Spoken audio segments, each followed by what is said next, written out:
Ano ang top 5 na common symptoms ng mga patients ko na may diabetes? Number 5, ihi ng ihi sa madaling araw at uhaw parate. Ang problem sa pagtaas ng blood sugar, sa taas niya, natatapon na rin siya sa ihi. At kasama dito ay tubig. Kaya ihi ng ihi yung patient at uhaw parate. Number 4, pumapayat yung patient.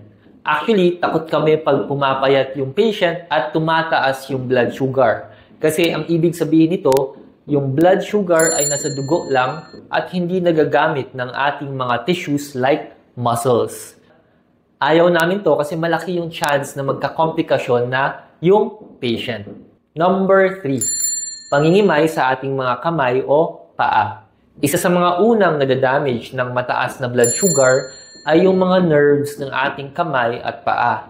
At initially, ang nararamdaman lang ay mga tusok-tusok sa ating kamay at paa at maaring palala ng palala hanggang masakit ka o wala nang nararamdaman yung paa.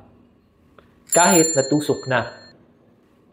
Number 2, nangihina yung pasyente.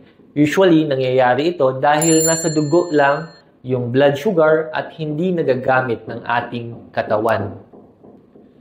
Number 1, walang nararamdaman yung patient. Actually, karamihan ng patients ko ay walang nararamdaman at nakikita na lang na mataas yung kanilang blood sugar.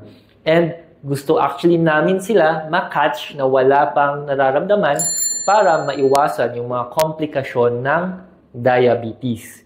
Ayon nga sa latest guidelines, dapat mag-screen na by age 35 for diabetes kahit walang nararamdaman. Either through fasting blood sugar, hemoglobin A1C, or 75 grams OGTT.